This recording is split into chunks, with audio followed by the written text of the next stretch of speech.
Good morning क्लासियर्स।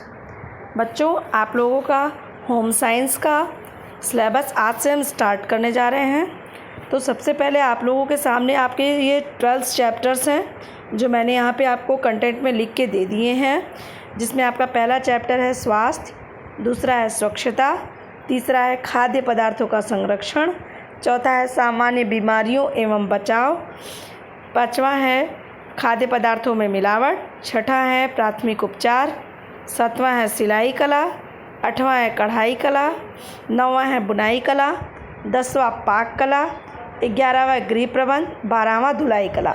तो ये कुल आपके 12 चैप्टर्स हैं जो आपको आपके सिलेबस में पढ़ने हैं। इसी क्या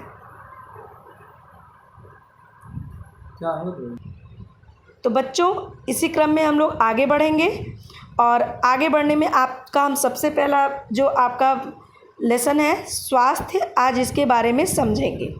आपका पहला चैप्टर है स्वास्थ्य। तो आप सभी जैसा कि जानते हैं कि सभी बच्चे जो होते हैं उनके स्वास्थ्य में क्या क्या इफ़ेक्ट होते हैं। जैसे इसमें हम चैप्टर में जो चीज़ें पढ़ेंगे वो होंगे आप जो टीकाकरण आपका होता है उसके बारे में, और बहुत सी सारी चीज़ें जैसे वृद्धि क्या होती है, निगरानी क्या होती है, और किस तरह से बच्चे दिन दिन बढ़ते हैं और उनके स्वास्थ्य को ठीक रखने के लिए क्या क्या सरकार की तरफ से चीज़ें आती हैं, ये सारी चीज़ें हम इसमें पढ़ेंगे। आप ध्यान से देखेंगे तो इसमें आपको सबसे बड़ी चीज़ें बताई जाएंगी कि किस तरह से बच्चों का, छोटे बच्चों का, एक नवजात शिशु का ध्यान रखने के लिए महीनों में टीके उनको टीकाकरण किया जाता है, जो कि सरकार की तरफ से हमें ये सुविधाएँ मिलती रहती हैं। तो आपको ये चैप्टर आप देखेंगे तो उसमें आपको यही चीज़ें बताई गई हैं कि किस तरह से 5 वर्ष तक के सभी बच्चों को पोलियो ड्रॉप पिलाए जाते हैं और किस तरह से लोग पोलियो ड्रॉप में जो भी चीज़ें उनको मिलती हैं लोग उससे सर्वाइव ना करें। इस वजह से लोगों की हेल्थ का भी खास ख्याल रखते हुए गवर्नमेंट ने ये सुविधा दी है कि आप घर घर जाके इस ड्रॉप को आप पिला सकिए। तो इसमें आपको आपके प्रतिरक्षण यानी कि टीकाकरण के बारे में बहुत महत्वपूर्ण जानकारी मिलेगी इस आपके लेसन में। इसके अलावा आपको वृद्धि और निगरानी क्या होती है। वृद्धि निगरानी से तात्पर्य है कि बच्चे के जन्म के उपरांत उसकी निरंतर हो रही वृद्धि तथा उचित देखभाल, यानी कि जब बच्चा पैदा होता है उसके बाद से बेबी में कैसे कैसे चीज़ें डेवलप कर रही हैं, उसकी हैंड स्किल्स, उसकी लेग स्किल्स, उसके अंदर किस तरह से चीज़ें, उसके जो इमोशंस हैं वो कैसे आ रहे हैं, हंसना, बोलना, चलना इत्यादि सभी तरह की चीज़ें जो आती हैं इसके बारे में बताया गया है। उसके बाद आगे बताया गया आपको वृद्धि निगरानी का महत्व क्या है। तो इसमें भी बताया गया है कि भाई यह हर पेरेंट्स के लिए एकदम नेसेसरी है कि वो अपने बच्चों के ऊपर खास करके ध्यान दें कि किस तरह से सारी चीज़ें बच्चों के बीच में हो रही हैं, बच्चों में किस तरह से उनकी वृद्धि हो रही है, उनकी डेवलपमेंट बिल्कुल सही हो रही है या नहीं हो रही है, उनके एज के हिसाब से उनके जो लेंथ है यानी कि उनकी लंबाई वो सही चल रही है, उनका जो वेट है यानी कि बच्चों का वज़न जो है वो सही चल रहा है या नहीं चल रहा है। इन सारी चीज़ों के बारे में हम इसमें देखते हैं। नेक्स्ट जो आपको टॉपिक पढ़ना है वो आपको पढ़ना है प्रतिरक्षण यानी कि इम्यूनिटी। प्रतिरक्षण यानी कि आपकी इम्यूनिटी लेवल को ठीक करने के लिए आपकी सरकार ने कई तरह के आपको टीकाकरण का प्रस्ताव किया है, जिसमें बहुत सारे, जब भी आप क्या कहते हैं कोई भी नवजात बच्चा होता है तो उसकी मदर को एक कार्ड मिलता है जिसमें वो सारे टीके क्रम वाइज लिखे होते हैं कि किस मंथ में कौन सा टीका बच्चे को लगना है और कब कब उसको आके मदर को उसको लगवाना है।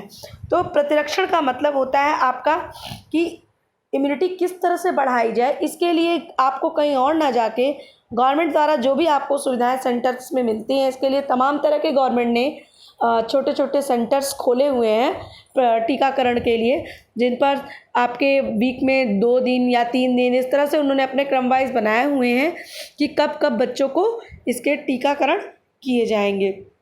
तो आपका जो प्रतिरक्षण है वो, इसको हम टीकाकरण भी कहते हैं।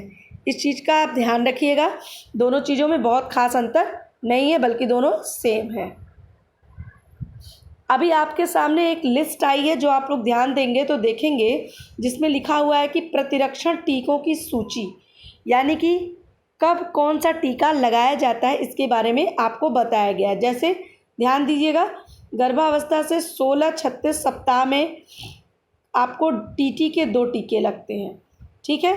ये टिटनेस से बचाव के लिए लगाए जाते हैं और ये टीके माँ को लगते हैं। नेक्स्ट है आपका जन्म, बीसीजी का टीका मौखिक पोलियो की खुराक, यानी कि टीबी, तपेदिक और पोलियो से बचाव के लिए एक बीसीजी का टीका लगता है और दूसरा पोलियो ड्रॉप पिलाई जाती है बच्चे को, बच्चा जैसे ही जन्म लेता है। जन्म के 10 सप्ताह में बच्चे को DPT plus hepatitis B plus HIV टीका प्लस मौखिक पोलियो ड्रॉप, यानी कि ये इतनी सारी ड्रॉप्स बच्चे को, इतने सारे वैक्सीन्स बच्चे को लगाए जाते हैं, जिससे बच्चों का डिप्थीरिया, काली खांसी, टिटनेस, पोलियो, HIV आदि संक्रमण से इनका बचाव होता है। 6 सप्ताह में भी ये लगते हैं और दूसरी खुराक जो होती इनकी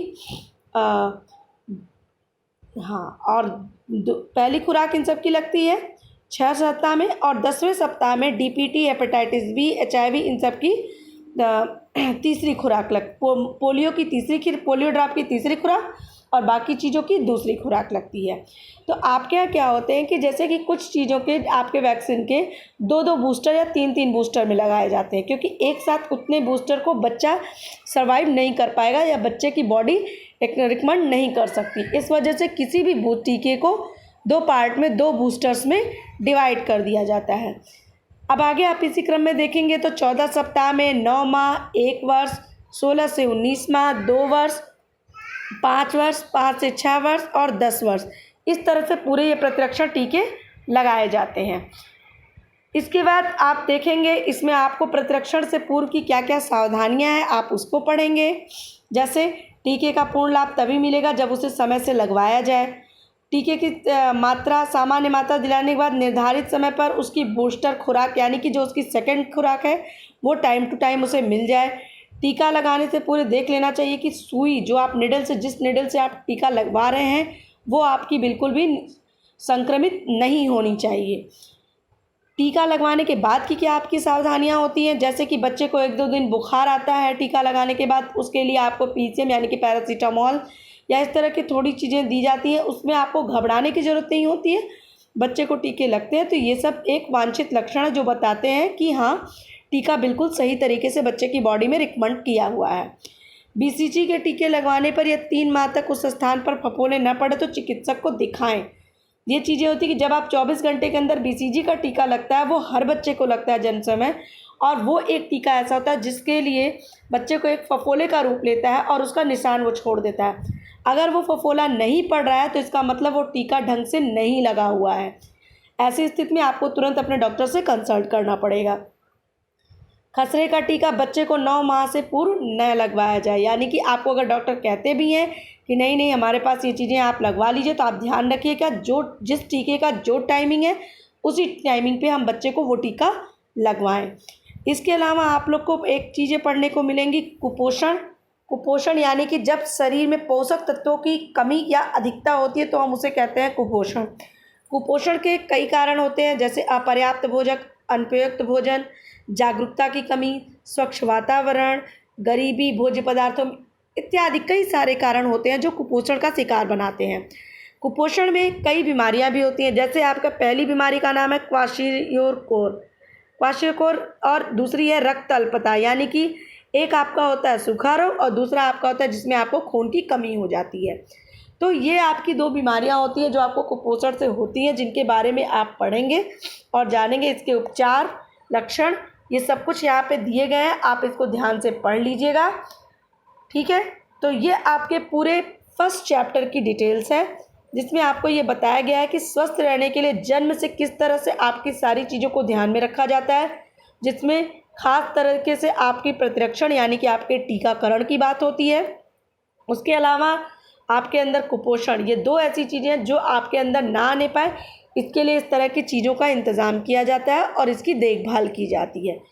तो बेटा ये आपका पहला लेसन है स्वास्थ्य, इसको आप लोग अपनी बुक से एक बार ज़रूर पढ़ के कंसल्ट कर लीजिएगा। नेक्स्ट वीडियो में आपको मैं इसका क्वेश्चन आंसर सॉर्ट आउट कराऊंगी।